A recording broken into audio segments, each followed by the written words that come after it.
Shri Ganesha Sharada Gurubhyo Namaha Ramaya Ramabhadraya Ramachandraya Vedhase Raghunathaya Nathaya Sitaya Pataye Namaha. Welcome to all for this session on Ramayana to chapter 67 of Ayodhya Kanda.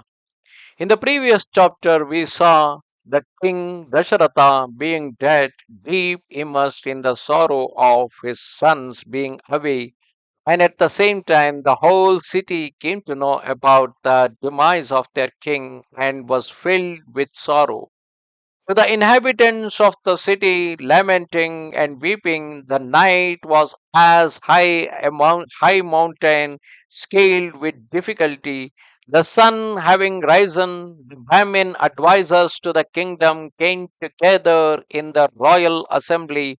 Even those illustrious ones, Markandeya, Vamadeva, Kashyapa, Gautama, Katyayana, and Jabali, these renowned sages, together with the ministers, taking their seat in the presence of Vasista, the excellent and chief priest, declared their minds, saying, "The past night has been like 100 years to us.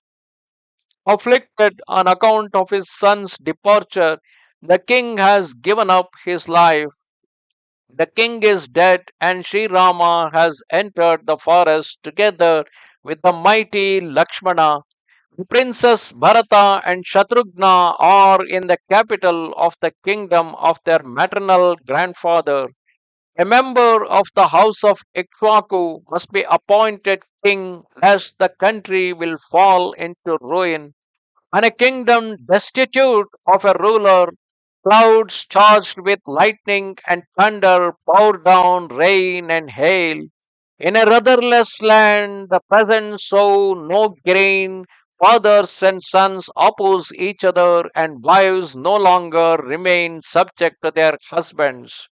Here, if you observe, most of the activities what we do, why the wife need to be faithful to her husband, why a husband need to take care of his wife, most of these are basically based upon the legal aspects. And there is a legal fear that if someone breaks the rule, there will be some authority who would going to punish them.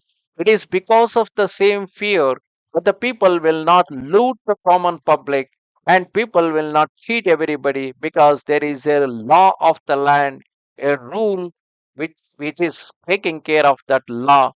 The moment the ruler is dead, moment there is no system, moment whenever whoever is administering the entire land is no longer there, anything can happen at that time. In a rulerless land, there is no peace. Thieves and brigands exercise their power. Women unfaithful to their consorts leave their homes. Where women lose their virtue, trust is also lost.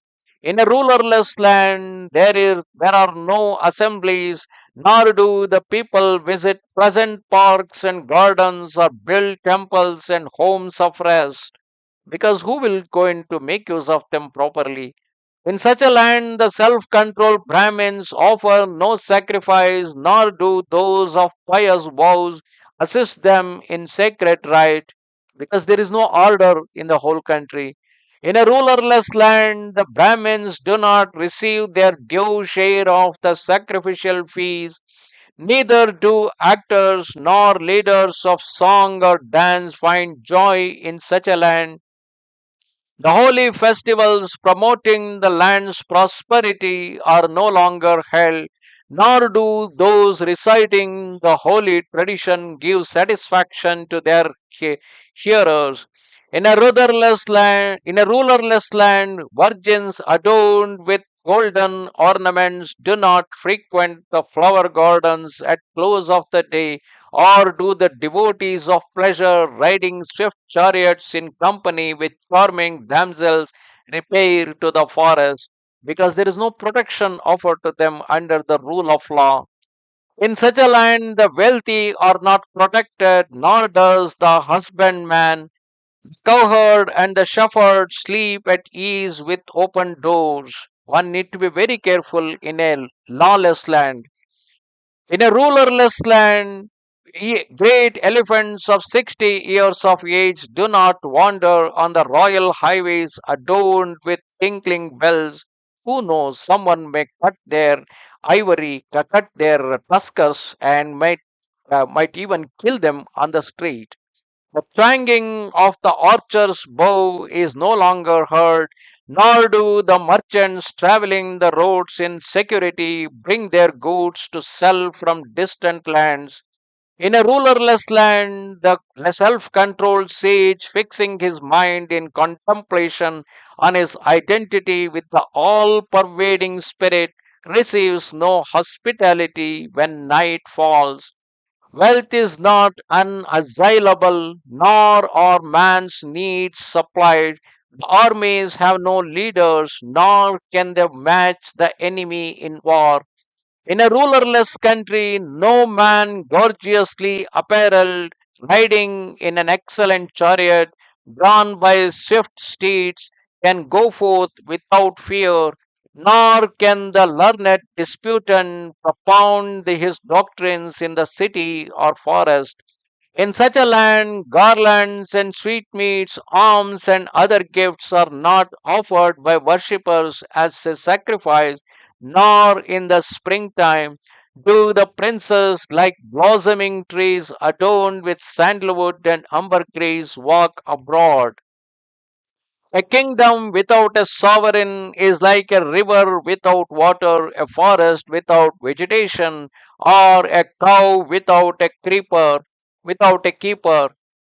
As a chariot is known by its standard, as a fire is indicated by smoke, so the king, a light representing the kingdom, has been extinguished. No man loves his own kind in a rulerless land, but each slays and devours the others. Atheists and materialists, exceeding the limits of their caste, assume dominion over others, there being no king to exercise control over them. As the eyes continuously point out that is dangerous to the body, promoting its welfare, so the king ever regards the advantage of his people, promoting truth and ethical conduct. King leads his people in the path of righteousness and guides them in integrity. He is the parent of his subjects and the greatest of benefactors. In the path of duty, he excels even Yama, Kubera, Indra, and Varuna. The king, discerning good and evil, protects his kingdom. Bereft of him, the country is enveloped in darkness. O holy Vasista, while the king lived, we obeyed your mandates as the sea keeps within its boundaries. O great Brahmin, consider our words and the danger threatening this and this which is our kingdom, and appoint someone as king if he be the from the house of Ikshwaku. Thus ended chapter 67 of Ayodhya Kanda in Ramayana. If you observe in the entire part of this particular chapter, the Markandeya, Rishi Markandeya is explaining what will be the condition of the state if there is no king. Today, of course, we may not be having a monarch, but in place of that, we have a system based on democracy. And in the democracy, if people do not vote with proper knowledge, without proper responsibility, if they end up choosing someone just because he bribed them, he gave them some liquor, he gave them some money, and because of those petty bribes, if we elect some useless person as our chief, tomorrow, that chief might loot the entire country. And when the time comes when there is an emergency, when he is unable to take care of the situation, he might simply run away to a place of his safety and comfort, leaving all of us in the problem. Remember, in a democracy, it is the responsibility of the people to choose their leader with all responsibility. And if we default in that responsibility, like what is happening in many countries across the world, where the rulers have failed and fled the country, at that time the whole country was dropped into chaos, and loot and arson was going on everywhere. Luckily, such a situation has not happened in this country, in our Bharata, since the British had left. But tomorrow, anything and everything can happen if we do not take the care of it. Namaste Sharada Devi, Kashmira Puramasini, Swamaham Prarthaye Nityam, Vidya Danancha Dehime. Bye.